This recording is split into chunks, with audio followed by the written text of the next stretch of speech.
Imagine two sounds that are, by every objective measure, equally loud and equally fast, the same number of beats per second. Yet every single mouse in the lab consistently prefers one over the other, making the wrong choice again and again. What if that stubborn bias isn't a mistake at all, but a direct window into the hidden geometry of the brain's sound map? Wait, so the brain has a map, like a literal spatial layout of sounds. Exactly, and today's paper shows that the shape of that map can predict exactly which sounds will trip up perception even before any training begins. Let's dig in. Let's start with a basic fact about the brain. When you hear a sound, your auditory cortex, the region at the sides of your skull dedicated to processing what you hear, doesn't just register that one sound in isolation. It places it in a kind of neighborhood alongside all the other sounds it has ever encountered. Neuroscientists call this a representational map. A neighborhood, I like that. So each sound has neighbors it's similar to.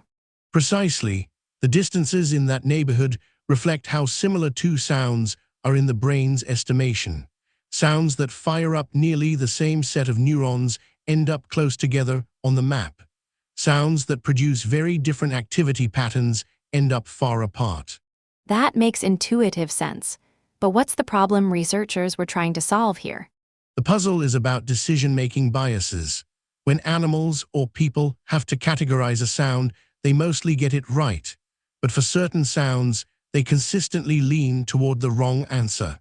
Not randomly, not because they weren't paying attention, but in a patterned, reproducible way that is shared across every individual in the group. So it's not just one clumsy mouse. Every mouse makes the same mistake on the same sounds.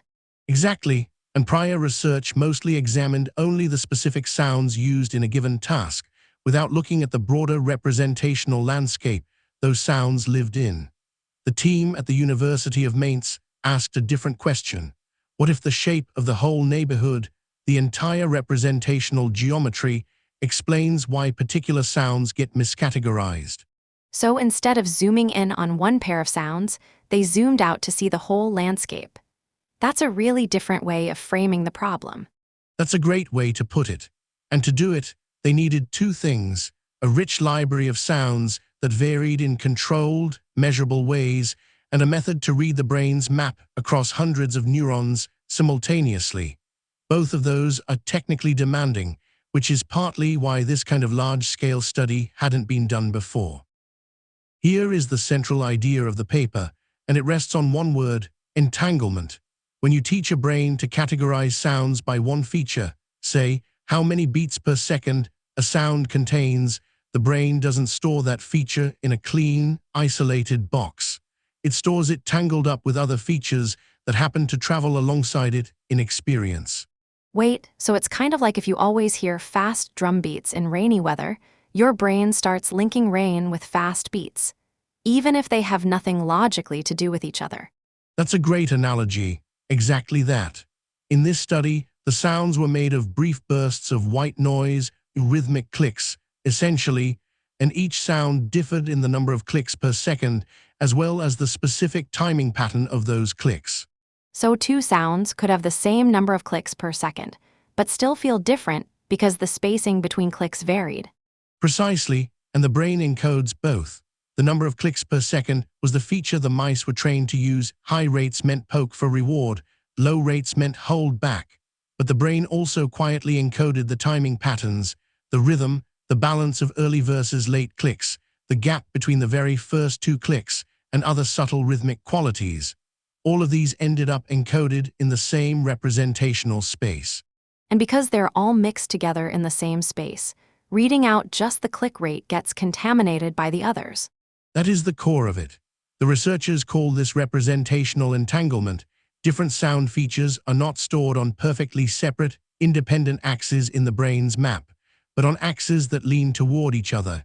A sound with a particular timing pattern will seem to the brain slightly more fast-pulsed or slow-pulsed than it actually is, simply because of those tilted axes. And that tilt is what causes the bias in perception. That is exactly the hypothesis, and the paper shows it holds up in the data. Let's walk through how they built the evidence. The team created a library of 189 pulse sound stimuli, each exactly 1 second long, each consisting of short bursts of white noise at rates ranging from 3 bursts per second up to 11 bursts per second. Within each rate category, multiple sounds varied in their exact timing patterns. So they had many sounds that were technically equivalent by the click rate rule, but subtly different in rhythm. Right, the first experiment was behavioral. 11 mice were trained in a go/no-go task. Think of it like a vending machine. If a high-rate sound plays, poke the sensor to get a water reward. If a low-rate sound plays, hold back or receive a mild puff of air. Sounds with exactly 7 clicks per second were neither rewarded nor punished, intentionally ambiguous. So the mice had to sort sounds into 2 bins. Fast means go, slow means stay. Exactly. They learned it over roughly 1,000 to 2,000 trials, a few weeks of training. After learning, the team examined the detailed response patterns, not just whether each sound was categorized correctly, but precisely how likely each individual mouse was to poke for every one of the 90 sounds in the task. And that's where the biases showed up. Some sounds got poked far more than their click count would predict. Precisely, 19 out of 85 analyzed sounds showed statistically significant deviations from what you would expect based on click rate alone. And those deviations were shared across mice. If one mouse overresponded to a particular sound, the others did too. The second part of the experiment went under the microscope. A separate group of 10 mice had small optical windows surgically implanted over their auditory cortex, and the researchers used 2-photon calcium imaging to record the activity of hundreds of individual neurons simultaneously while the mice passively listened to all 189 sounds. Calcium imaging, that's where neurons light up when they fire, because a fluorescent protein reacts to the calcium that floods in during activity. Exactly right. The researchers expressed a protein called GCAR-MP6M, a fluorescent indicator that brightens when calcium enters an active cell. Under the 2-photon microscope, firing neurons glow green. They tracked these signals across 33 imaging windows in 10 mice, building a rich picture of which neurons responded to which sounds. And then they looked at whether sounds that are neighbors in the task, same click rate, also produce similar patterns of glowing. Exactly, they computed the pairwise similarity between every possible pair of sound-evoked neural activity patterns, creating what is called a representational similarity matrix, a large grid where each entry tells you how closely related two sounds are in the brain's representation. From that, the geometry of the whole map becomes visible. It's like a topographic map, but for sounds, drawn in the language of neural activity patterns. A perfect image. And to make the map interpretable, they also described each of the 189 sounds using 11 measurable acoustic features. Things like overall click rate, how irregular the timing was, where the first click landed within the second, whether clicks were clustered early or late, and so on. They then used multiple linear regression, a way of asking how much each feature contributes to explaining a pattern, to identify which features best accounted for the distances on the neural map. The first major finding is that 4 sound features dominated the brain's representational map. The overall click rate, pulses per second, was the strongest driver, as expected. But 3 other features were nearly as important: pulse imbalance, meaning whether clicks were concentrated toward the start or the end of the sound; the first pulse interval, meaning the gap between the very first 2 clicks; and the irregularity of accents, how unevenly the rhythmic groupings of clicks were spaced across the sound. So the brain is silently tracking all these subtle rhythmic properties, not just the gross click count. Yes, and here is where it gets interesting. These 4 feature axes in the brain's representational space were not independent of each other. They tilted toward one another.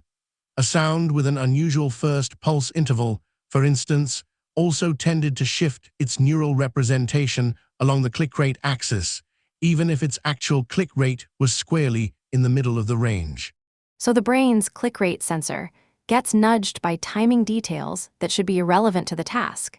Exactly. The researchers designed a specific measure called a distraction index to quantify this for each sound.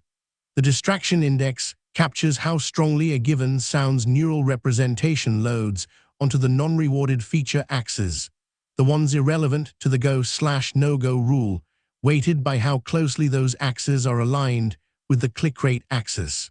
So a high distraction index means this sound's brain pattern is being pulled sideways by features the mouse wasn't supposed to care about. That is exactly right.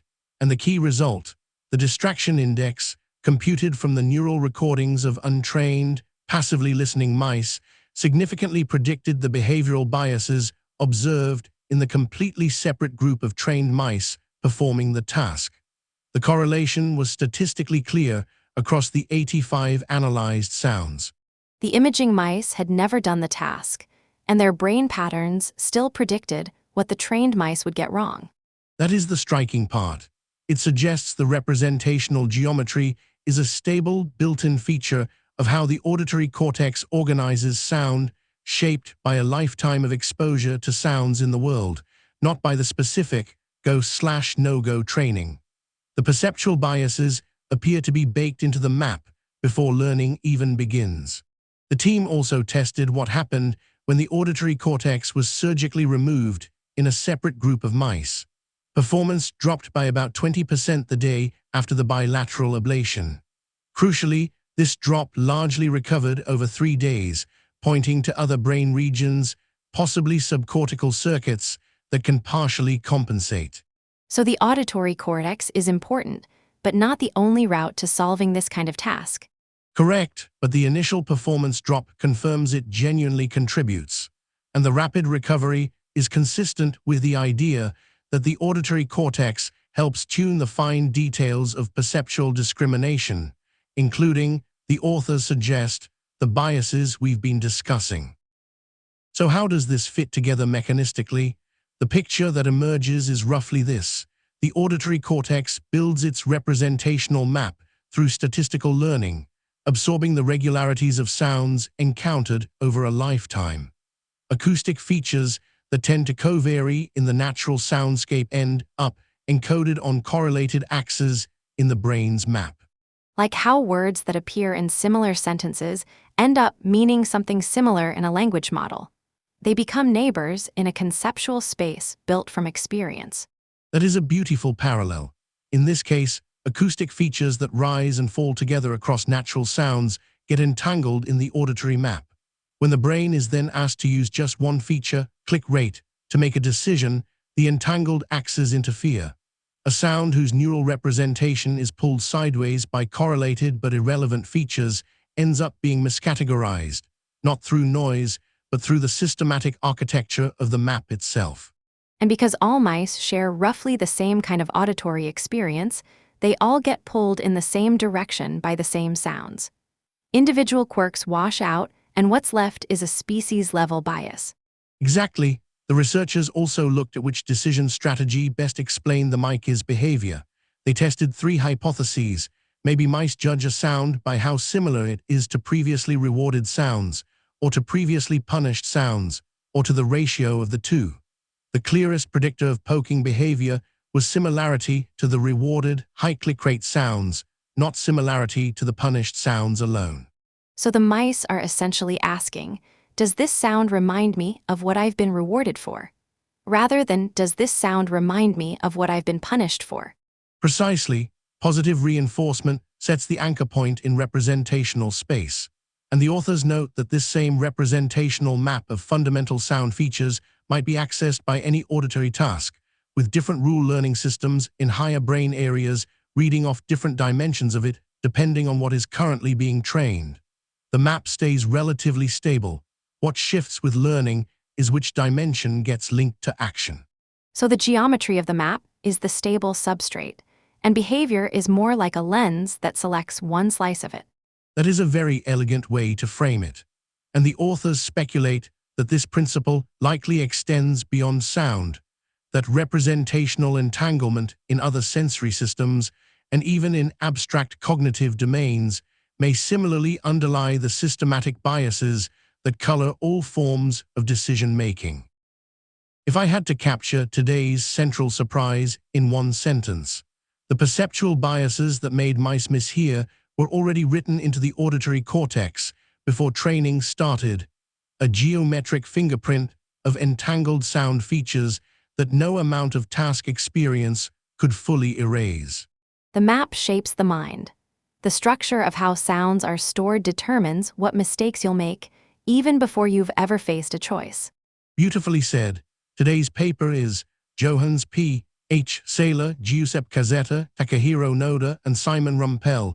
Representational Geometry of Sounds in the Auditory Cortex Explains Biases in Perceptual Decision-Making in Mice, published in Cell Reports, April 2026. Thank you for listening to Oskai Pod, and we'll see you next time.